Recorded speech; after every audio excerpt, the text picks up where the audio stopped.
Good morning, everyone, and welcome to another episode of Rethinking Freedom. We're excited for all of our listeners and for those of you who also download the podcast and watch us on YouTube. And although today we're focusing on an issue that is taking place here in Texas, what we do know, if you've been paying attention to politics across our country, is that Texas and Florida are typically like the where everything starts and then it just popcorns around the country. And so even if you might think this is not your issue, unfortunately, stay tuned because you probably will be dealing with the same thing here. So today we are going to be talking on the issue of, is gerrymandering the new Jim Crow? And what is happening with redistricting here in the state of Texas? And I have three amazing guests. We're going to start off with two of the guests, and then we'll have our third guest later. But our first guest is Representative Vikki Goodwin. Had the pleasure of meeting her when she came to my community in Central Texas, Killeen, Texas, to be exact, to help block walk and talk directly with her constituents and with constituents that weren't even hers, because she understands what it is to represent the citizens and everyone else who lives in our state, actually. So Representative Goodwin, it's great to see you here. Thank you for taking time out of what I know is an extra busy schedule, because you all have been pulled back in for a special legislative session. And just to give those of you who don't already know her a little bit of her background, she is serving her fourth term in the Texas legislature, representing parts of Austin and the Lake Travis area. Through her years in office, she has witnessed firsthand how gerrymandered districts can silence voices and undermine democratic participation.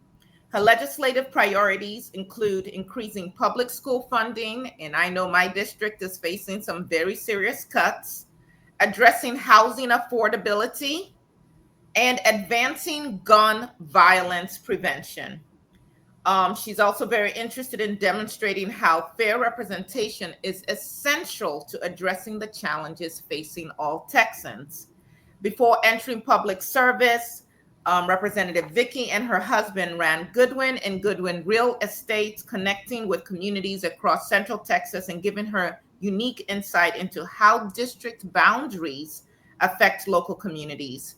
She's a graduate of the University of Texas with a master's degree from the LBJ School of Public Affairs. Representative Goodwin is committed to ensuring that every Texas and every Texan's voice matters, and that every vote counts, which we should all be concerned about, principles that are at the heart of this redistricting debate. Also with us today is a woman that I met out in the community working. I mean, you name it in our community, she's done it in terms of mentoring youth. I'm not even reading her bio yet right now. When the storms hit, cutting down limbs, helping elder citizens get back into their homes, all kinds of work that she does. But Terris Goodwin is a longtime Temple resident, registered nurse, and a passionate, I can attest to that, passionate community activist. She's a former candidate for Bell County Commissioner Precinct 3. I hope she will run again. She has run a grassroots campaign focused on safe and healthy communities, smart and sustainable growth, and efficient local government. With over a decade of nursing experience, she brings a deep understanding of the social and structural determinants of health to her work. Terris is actively involved in her community through service on various local boards and initiatives aimed at civic engagement and equity.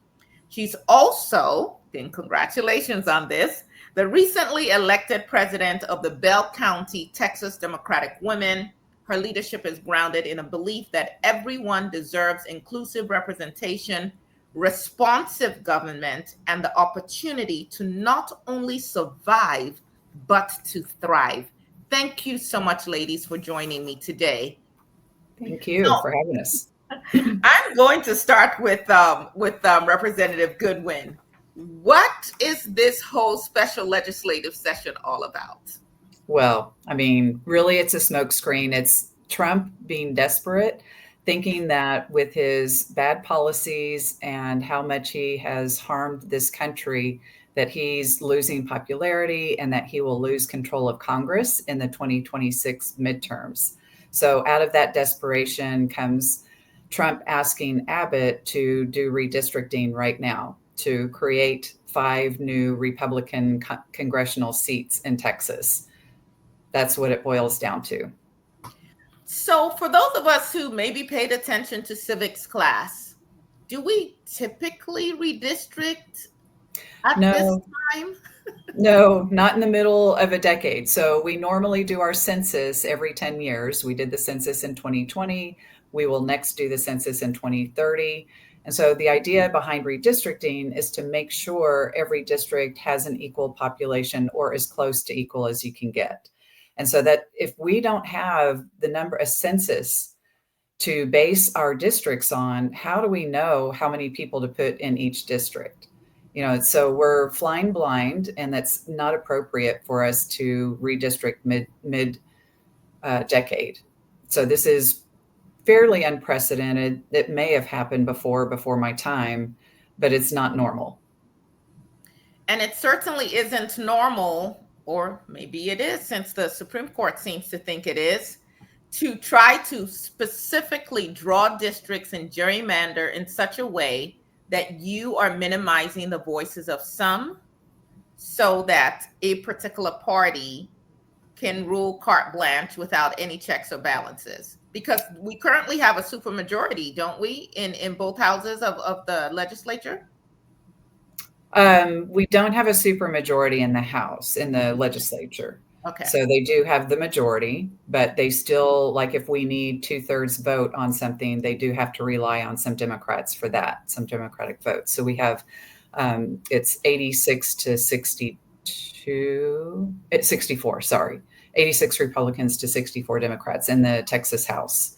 And, but we're talking only about congressional seats that they're trying to redraw the lines. And again, it's really so that they can look at who's voting which way and put more Republicans into some of the Democratic districts to try to flip them. That's entirely what it's about. Got you. So who stands to lose representation? Well, honestly, in the last redrawing that we did in 2021, we saw that our state population has gotten more Black and brown people in our population, and yet there are more white Congress people. So that's probably likely to happen if they are successful in redrawing the lines. And of course, they're saying both things, that we must be race blind and that we have been. And then they say at the same time that we haven't been. So therefore, we need to redraw the lines. You can't say both things at the same time.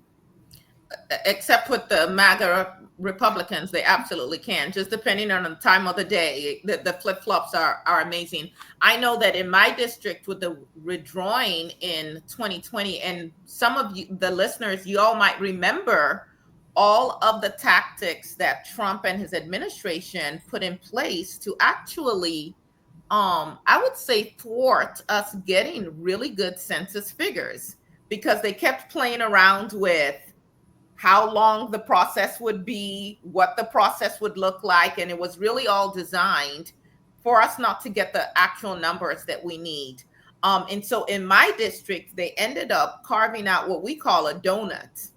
They went into the middle and just cut out a group of people who were, as you noted, mostly Black and brown, and then put them in with a predominantly white district, so that even if we happen to show up in great numbers, our voice and our concerns would basically be muted. So what does this legislative process look like, and what tools do the Democrats have to actually fight this? Well, typically we'll have hearings around the state to get input from people to understand how to draw the districts. But in reality, that's just to make it look like they're getting input. They're going to be in the back room drawing the maps based on how many Republicans they can and how many Republican districts they can create. But there are going to be a couple of hearings. One's in Arlington, one's in Houston, and one is in Austin.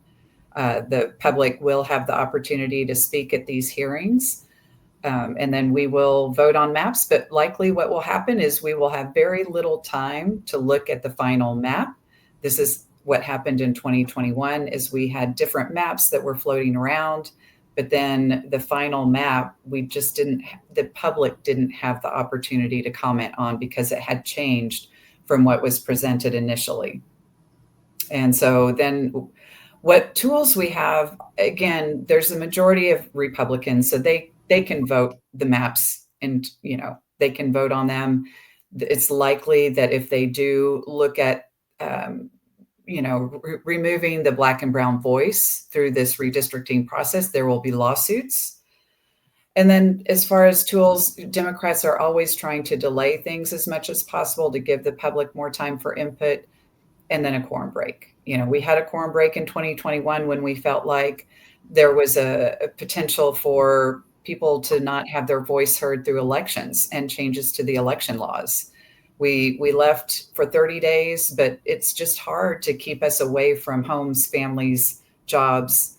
And so after the 30 days, we came back and the Republicans were successful in passing a bunch of election laws at that point in time. Now, there's been a lot of conversations among the Democratic caucus on if, how, when, and where a quorum break might take place. So none of that has been decided at this point. It's really a big decision for all of us. So they have the votes at this time if they just chose to vote down party lines to make this. Yeah, absolutely. They do. So what, if any, message would you give to? Well, I think there would have to be immense public pressure on the governor to not redistrict. And even then, he's got the president of the United States tell him he needs to. But I still think it's really incumbent on all of us as citizens of Texas to reach out to the governor and say that this is wrong. We should not be redistricting. We should be focusing on recovery from the floods and addressing real emergencies, not political power plays. And we will be talking later with Stephanie Swanson from Fair Maps Redistricting. And I met her because I was actually one of the plaintiffs in a case after the 2021 redistricting took place. Unfortunately, given a Supreme Court justice, well, the Supreme Court here in Texas, the state Supreme Court, we ended up not really being able to pursue that in the way that we wanted to. And so we are really in dire straits at this time, just in terms of maintaining this whole so-called democracy that we have. And it's I shouldn't say it's amazing to me, but as much as America speaks about being the democratic leader in the world, for us to have devolved to where we are now, and for citizens who think that their voices, that they're okay with this because their voices are being prioritized, not to understand how these kind of precedents erode the very country that we say we love, is very concerning to me. I don't know if it's an issue of people just not being sufficiently educated. What are you hearing out in the streets? And Terris, I'm going to come to you next year. Well, I am hearing more and more people getting upset over the redistricting issue. It took a little bit of time for people to understand what was happening, that we were having a special session that was going to address that. The governor and the president are both very good at throwing a lot of issues at us. And, the governor put 18 items on the special session agenda. And so everybody is like, oh my goodness, if their issue is that we're trying to ban medication abortion, their attention is now drawn to that. If their attention is on this craziness that we're bringing back a bathroom bill for whatever, what a stupid thing. But some people, their attention is going to be focused on that. But I think everybody is coming to understand now that, hey, the real threat to our lives and democracy is redistricting. Because if Donald Trump is given his way and he maintains control of Congress after 2026, we're going to continue to see the devastation that he has brought upon us in the first part of his second term. And so people are starting to reach out to their representatives, to their senators, and to Governor Abbott to say, no, we should not be redistricting. And just out of curiosity, because I haven't seen all the 18 bills that supposedly have been put on the table, do any of them deal with the flood issue? There are 3 items, but I'll be honest, the governor and the Texas Division of Emergency Management have the ability to address this without any legislation. And we've had opportunities year after year after year to address this. There were opportunities in the last session. We don't have to have a special session to address it and to help with the recovery. It's a smokescreen. Smokescreen. So, Terris, how do you feel like Black and Brown, or just based on the work that you're doing, that Black and Brown communities are responding to this issue of redistricting? Yeah, well, I've been really excited to hear from our collaborators at Clean NAACP that these are conversations the NAACP is having at the national level and encouraging their local levels to actually engage their membership and speak to their representatives, go to the Capitol. And I spoke to Tanika Driver today about what their response was going to be. And because we're working on something with the women's group, and they're heading down there to let their voices be heard. As myself, somebody of Afro-Latina descent, I am going and doing the same because I understand how important it is to have a representative at the seat of every table who comes from and has some of the same perspectives, values, experiences as you. And as Representative Vikki Goodwin said, you know, those are the districts that are being targeted. These are districts held by Al Green and others. And so Jasmine Crockett. Yes, Jasmine Crockett. So when I look at the makeup of our legislative bodies and I see, you know, how many people are there with the same experiences and perspectives similar to mine, those are few and far between. And these are the exact districts that they are targeting. And so I'm hopeful that more people like me and like you, and all of us are standing up and realizing and recognizing what a threat this is, and that we're getting tapped into organizations educating and doing the work so that we can let our voices be heard and tell our legislators that it's not okay if they do that. And if they do it, then we're going to hold them to account this next election cycle. And we need to be gearing up for 2026 today. Which is the fear, right? That's what you were saying, Representative Goodwin. That is the fear, is it based on what has happened so far, that people will come out and make their voices heard. So let's figure out again how to mute those voices.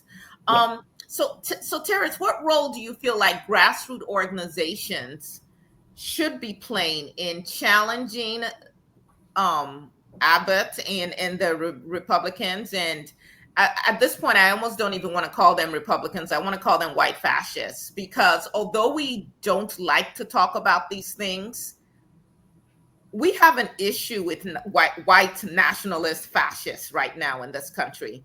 And again, for those of you who study any portion of history, understanding what happened in Germany and how the Jewish Holocaust came about, I mean, we basically are working through that playbook right now in terms of marginalizing people. And, you know, so you see these memes that will say it's the cruelty is the point. Some of the legislation and the policies that have come down. But what role do grassroots organizations play in challenging or raising awareness about these issues? Because it also feels like some folk are like, I don't know what they're talking about, and we're just not really paying as much attention as we should. Yeah, I think it's really important for these grassroots and especially local organizations to be present and get involved, because we engage voters and members of our community. I can speak for our group. We go where the people are and we educate them and we empower them. And through that process, we're building community, right? So these are neighbors. We live in the same city. We live in the same neighborhood. And so us talking about these topics, not getting it from a large news source, which there's a whole campaign on, as we know, public funding for factual, like in NPR and public broadcasting. We know that funding for that is going away, and the truth in many ways doesn't always matter to some people, but hearing and having these conversations from grassroots organizations is important. And you see with our grassroots groups like ours, we are empowering people to step up. It's hard to sometimes do something that you've never done, right? So going and testifying at the Capitol, I've never done it. It's a little daunting, but it feels a lot better knowing that we are going with other people from my community, other people in solidarity from other groups. And so now, not only am I empowered, but I'm empowering others to go and do the same. These groups are educating people. I know our group, we do something called daily actions, where we share what does this mean? Break this down, make it make sense, because we don't know. The general public doesn't know all of these processes and the intricacies of these topics, and it can be overwhelming. And so, we try to break it down to bite-sized pieces on what this means, and then what you can do about it, most importantly. And lastly, I'll say, a big role that these organizations have is expanding this movement, especially when we collaborate amongst ourselves. In fact, Aya was one of the speakers at our event, the Good Trouble Day of Action, honoring the late John Lewis. And there we found over 160 people in Bell County coming together and remembering the fight of those who came before us, but then also committing ourselves alongside each other to continue this fight forward today. And we're expanding our reach and movement there. And so I think that all of these organizations doing this work, we are empowering, engaging, and expanding this movement. Thank you for sharing that. I actually have testified a couple of times at the Capitol, and yes, it can feel daunting the first time around. You're like, what's going on? I think we signed in. I signed in a little before 8 a.m. and did not testify till after 11 p.m. that day. And I was just thinking of all the barriers to citizens really being actively involved, because if you're a single parent, or if you have young children, or if you have the kind of job where you can't just say, I'm going to be gone all day, it makes it difficult. But I understand that this time around, there will be virtual opportunities for people to share their thoughts. So to both of you, how do you connect the dots between redistricting and everyday issues? Because sometimes, again, people just hear redistricting. What does that have to do with me? It's just them playing politics. But what are the real life issues that are going to be impacted, that have already been impacted by this gerrymandering?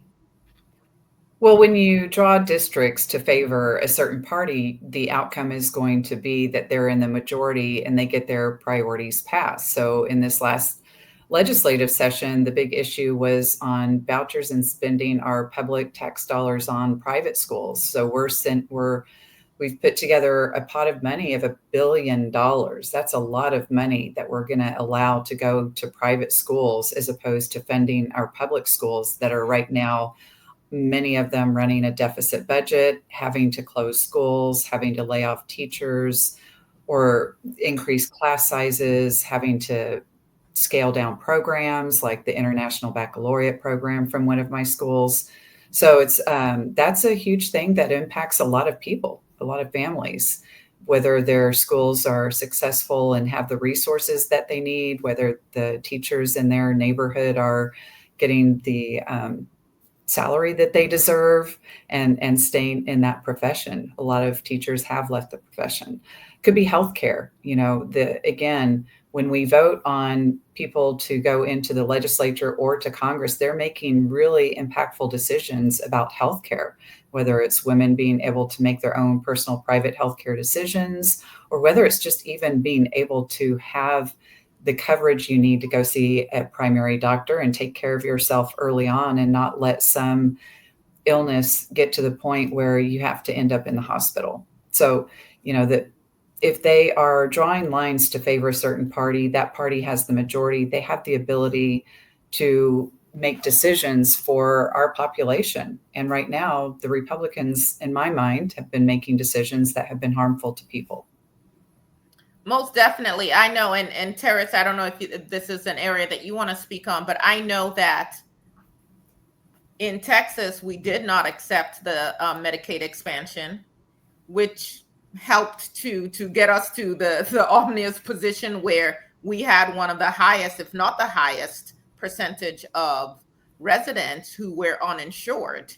Right. My husband happens to be a physician, and we see rural hospitals being impacted, closing, or the kind of care they can offer. And again, people sometimes don't think about this until it impacts you. And of course, as a woman, I'm very concerned that our generation is the first generation that is handing down fewer rights to our daughters than we had, and what those implications are as well. But Terris, are there any other dots that you feel need to be connected for the public between redistricting and their everyday lives? What the issues that they are concerned about?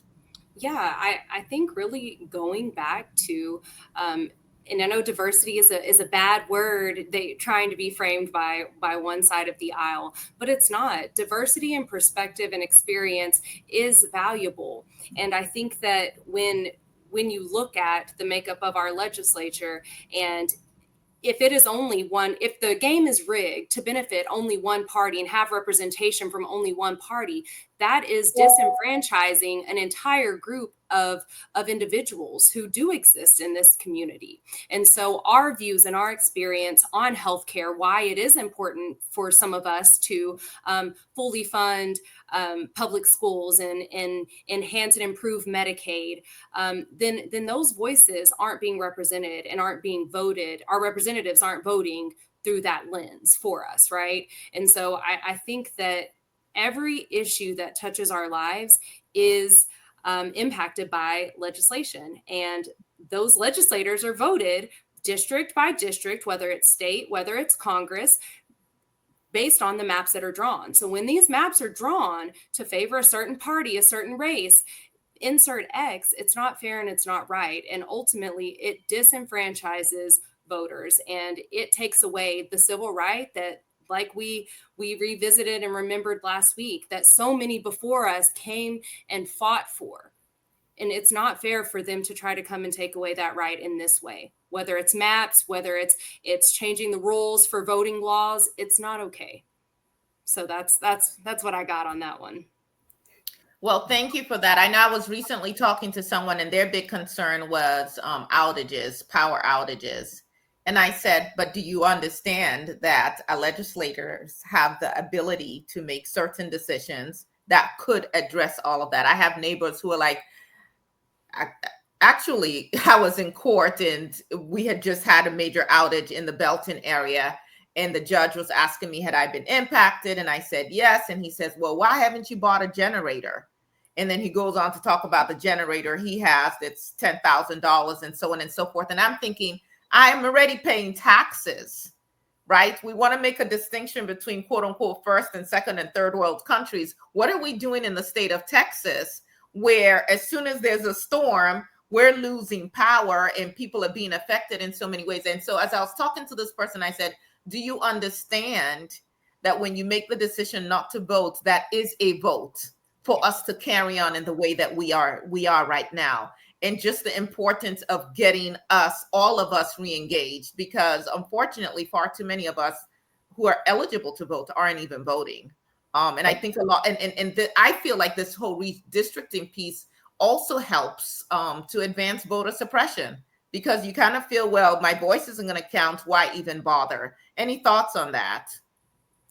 Oh yeah, I come across people. I'm sorry, I don't know if you directed it to me or not, but it's like I feel very strongly about people who don't vote, and I know so often they don't know what's at stake.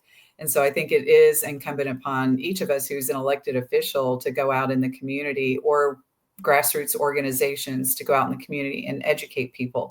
Terris, anything that you want to say? Yeah, I hear a lot. I don't do politics, and my thing is politics does you. And it absolutely does. And when you talk about what these local grassroots organizations bring to the table, hopefully more of us are having those conversations with people, sharing with them just how those connections are there, and that politics and the decisions made by legislators impact every facet. So if you think about it, actually in Bell County and Temple ISD, my kids go there. It's great. I support public education. I'm the daughter of educators, and obviously anti-voucher, but we see how that went. And that was your Republican legislators who voted for that. And the truth is, they sat on a deficit. A surplus. They sat on a surplus to hold this money for Governor Abbott for this next session, when he can oust everybody else, every Republican with a backbone who said no for this. He put in his own people, and then they voted it in. So that surplus is gone. That public education support wasn't there. It isn't there. And so now you have our school district coming back to the taxpayers and needing a bond, because we have grown exponentially. We need more classrooms. It's a matter of bodies and butts and chairs. But as a taxpayer, it's not fair. It's hard. As someone who supports public education in my school district, it's hard economically. And to know that I was already taxed by the state to fund public education for every child. I was already taxed once. We already do have some school taxes that come, and now we're going to get hit again for it. All of us in Temple city limits, Temple ISD taxing area, you're hit with that. So if you're not voting, it doesn't matter. You're paying those taxes, whether you're a homeowner or you're a renter, and it's getting passed down to you. So that's just one instance. And our healthcare is another. These individuals are making decisions for us at the state and federal level regarding Medicare, Medicaid, cuts to that. And we know that Texas has one of the highest uninsured rates. And we also know that we didn't take the help when it was offered, and our Republican legislators are for these cuts. And so whether or not you vote for anybody, you sit elections out. When you go to the hospital and you go to the ER at Baylor Scott and White, where I've spent a lot of my career, you go in that ER, they're not turning people away, right? That hospital is full. We're busting at the seams. So you might be waiting in the emergency room for hours or days without a bed. Your grandma might be doing the same. And part of that is due to who we've elected. And so when these cuts take place, that's only going to get worse. So again, politics does you and does us in every aspect of our lives. So what gives you hope, and this is for both of you, what gives you hope as you continue organizing in this political climate? Well, what gives me hope is when I do go out and speak to groups, whether it's the college students at Concordia or other places, they always are so engaged. They like hearing what it is I do as a state representative. They are fascinated by the laws that I've been able to pass in a very challenging environment. Being a Democrat in a Republican majority legislature, that means it's very hard for me to get legislation passed, but I have been able to. And so I like to talk about the bills I've passed and how they came about from constituents bringing me problems. And when I talk to people, they're really fascinated. They want to be engaged. They just haven't ever been engaged in that way, or not enough. We teach to the test, the STAR test. We teach kids how to bubble in, multiple choice questions. We don't get them excited about learning. And I think that's so unfortunate. We put so much on our teachers, and we take away so much too. We take away the ability for them to really be creative and think of different lesson plans, because they have to spend so much time teaching kids about test taking. And so what gives me hope is that when I do talk about what I do and how important voting is, I can see that spark in somebody's eyes, and I can see that they've realized I do need to go out and vote. So it's just up to us to reach as many people as we can, and then have them reach their friends and family and neighbors. Thank you for sharing that. How about you, Terris? What gives you hope in this climate? I mean, you actually consented to becoming the president of the Bell County, Texas Democratic Women. Why would you take that on in this climate?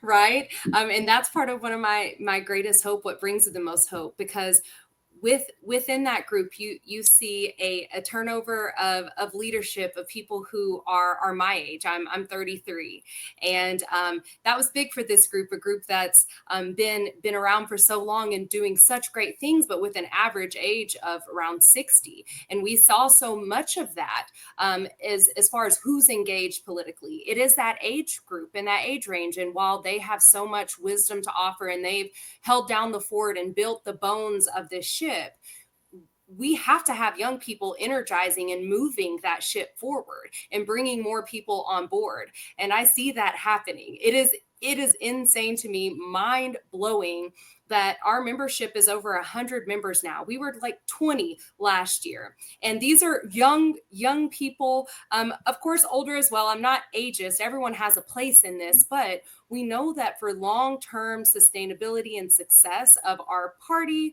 but also just making progress, we have to have younger people. And so for the first time, and this isn't my observations because I haven't been in the political game, but I'm hearing this from people who have been engaged in this for the first time in a long time. They're seeing young people really get activated. And I'm only speaking for Bell County and Central Texas right now. I don't have the wide lens, but we are here and we're bringing people along with us. And with the technologies available to us, we're able to host events with 600 to 800 plus people and have their information and continue to engage them, inform them, and bring them on. So that really makes me hopeful. The number of young people getting involved, the tools at our disposal, and then lastly, the collaboration that we're starting to see here locally, I'm hoping is happening elsewhere, where you see people across the political spectrum coming together and saying, you haven't been a lifelong Democrat. You might have voted for Trump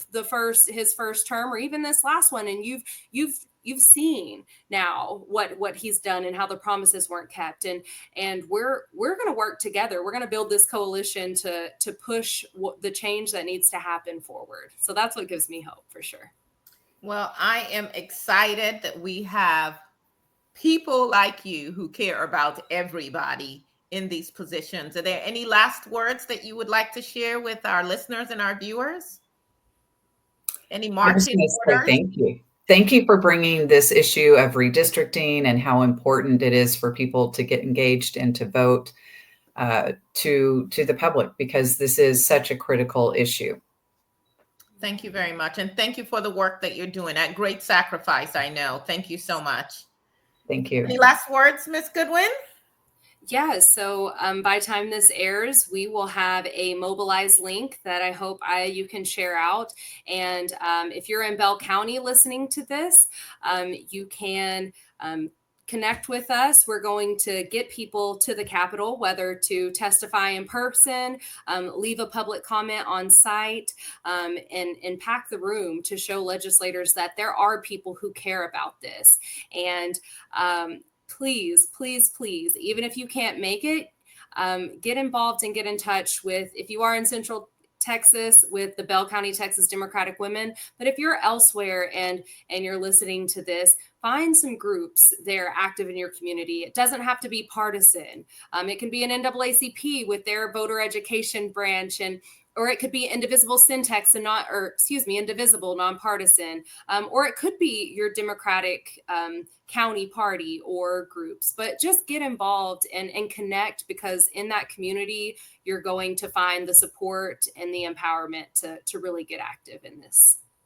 Thank you. And I'll say, reach out to your representatives. They always need help getting the word out. They need boots on the ground, so to speak.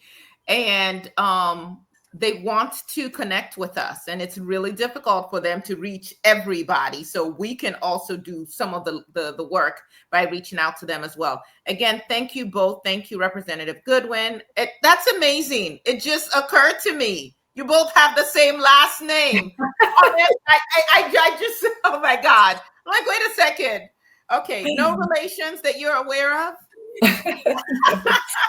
No, but she's my motivation. I can always look and see where she's at. I'm like, all right, in 20 years, I can already see it. Representative Goodwin or Attorney General Goodwin. Listen, you know, whatever we're going to be, you know, I think it's great. Yes. This is amazing. Well, thank you again for taking time out of the work that you do in your really busy schedules. I really appreciate you. And for our listeners and viewers, check the description, particularly in our YouTube channel, because we'll have links for how you can connect with each of our guests and some additional suggestions on things that you can get involved with. Thank you all so much. Thank you. And as promised, here is our third guest for today as we continue to talk about whether gerrymandering is the new Jim Crow and the redistricting fight here in the state of Texas, which, by the way, if it's not already happening in a state that you're in, it's coming to your state soon, particularly if you're a state that is with a MAGA Republican governor in charge. So with me today is Stephanie Swanson. She's a leader in the Fair Maps Texas Coalition, and she might share a little bit how our paths crossed as we wage this fight and that we will keep fighting. She formerly served as a tri-chair of the Texas Poor People of Women Voters of Texas. She received a degree in genetics from Texas A&M University and used to manage a biochemist. I don't have the whole thing, like a biochemistry lab? Biochemistry and biophysics on Wow. the Texas A&M campus. So, and she now uses her analytical and leadership skills to fight for social and economic justice. And I love that because regardless of what you studied, whether you went to school or not, like we need all hands on deck, everyone fighting this fight. So welcome to Rethinking Freedom, Stephanie. How are you today? I'm doing good. And I think you set up perfectly well that gerrymandering is Jim Crow 2.0, 100%. That is definitely something that Reverend Barber has pointed out from the Texas Poor People's Campaign over and over again. The way that the maps are drawn have definitely impacted communities of color. And ever since the passage of the Voting Rights Act, it has put more pressure on politicians to come up with new and discriminatory ways to take away representation for communities of color. 100% agree with you. Oh, so you do agree that this whole thing is about taking away representation for people, for communities of color? Because there's some people who are saying, no, we're just, you know, drawing lines on a map. And I'm going, okay, well, what is informing how we're drawing the maps and why are we doing it mid-census? Can you talk a little bit more about that? And of course, the fights that you were in and helped lead after the last redrawing of districts here in the state of Texas. So even going as far back as 2011, in fact, going up back all the way to the passage of the Voting Rights Act, Texas has been what Thurgood Marshall called a tenacious defender of voting discrimination. The state has violated the Voting Rights Act or intentionally discriminated against voters of color in the redistricting process for every single decade for the past 50 years, and they continue to do so. So in 2011, that was a very closed door backroom process, and communities of color had to step in and file litigation over the maps that were drawn back then. But the process was so closed off from the public and it excluded the minority community's voice in the process that the federal courts called them out on the lack of transparency and used that as an evidence of racial discrimination in court. Coming out of the 2011 redistricting cycle, even with the enormous population growth from communities of color, the states refused to draw new districts for communities of color. And when you look from 2011 to current day, even after the 2021 census, where we saw, again, enormous amounts of growth in communities of color, the state still refused to draw more districts for communities of color. And that is a violation of the Voting Rights Act under Section 2. So again, back in 2021, voting rights and civil rights groups stepped in and filed litigation over the maps that were drawn then. At that time, in my honest opinion, communities of color were short about 5 or 6 congressional seats. And when you think about that in terms of what's happening at the national level, the tax bill right now that the Republicans in office just passed by the slimmest margin. I believe J.D. Vance had to cast the deciding vote in the Senate, and in the House, it was definitely 100% down party lines. So thinking of that, thinking in terms of how racially gerrymandered not only Texas is, but states across the South, and how many states have these pending litigation court cases going on, it's no wonder that then conservative lawmakers can maintain power and pass bills that are wildly unpopular with most of the American population. So that tax bill is going to have a very disproportionate effect on Texans. It's going to have an impact on our ability to get health care. Texas already has the highest state of medically uninsured in the nation. 20%, 1 in 5 Texans are uninsured. So it's going to have an impact on our ability to get health care. It's going to have an impact on SNAP benefits. I think 700,000 people could possibly see cuts to their SNAP benefits. I think importantly, the bill takes $1,000 from the poorest 20% of U.S. households and gives it to the wealthiest households, who gain $300,000 a year in tax breaks. So on top of all of that, from the financial impacts to you, you also see a huge amount of money going to militarization and to ICE. So for militarization, if you look at our economy right now, they have proposed spending $1 trillion on the military budget. And our military budget already exceeds a whole bunch of countries combined. So we exceed Iran, North Korea, Russia, and several other countries. We have a higher budget than all of those countries combined. So now they're talking about spending even more money on that military budget. And I want you to think about this. If you were to take just 10% of that budget, you'd be able to afford to fund healthcare for everyone. You'd be able to fully fund public education. You'd be able to feed folks and take care of our communities here across the state. Not only that, but now you also have $150 billion going to ICE for immigration raids. So it's just a very, I would say, in the words of Reverend Barber, they have very mixed up priorities. And that was all enabled by our racially gerrymandered districts here in Texas. 100%, you can say that. I said it when I was talking with Representative Goodwin and also Terris Goodwin as well. And fascism is here. There are so many parallels between what's happening in our country right now with what has happened in other countries where we saw great loss of life, just discrimination to the extreme. And even when we look at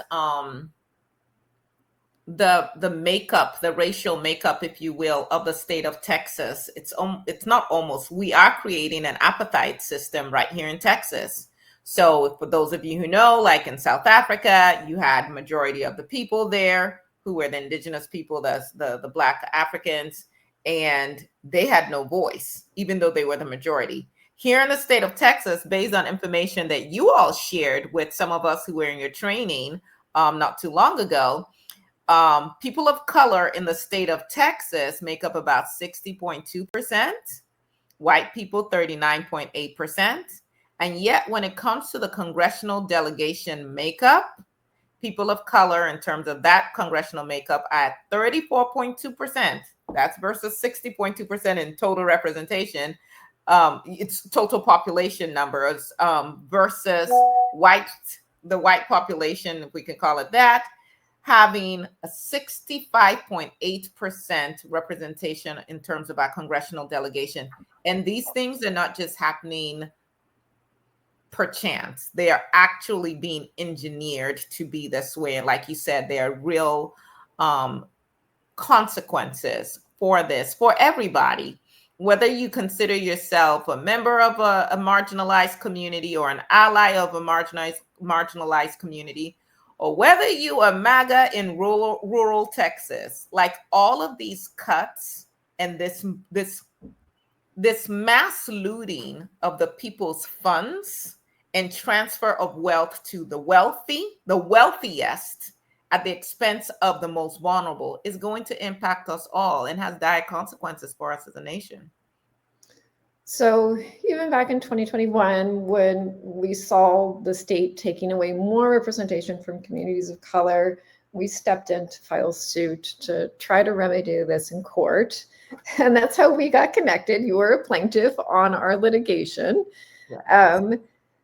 Unfortunately, that lawsuit is still not the one that we filed, but from other voting rights and civil rights organizations, that lawsuit is still pending.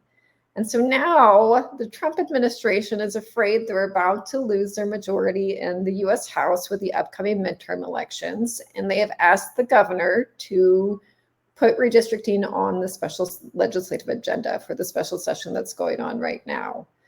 He's agreed to do that, but I want to point out again, this is going to come at the cost to communities of color.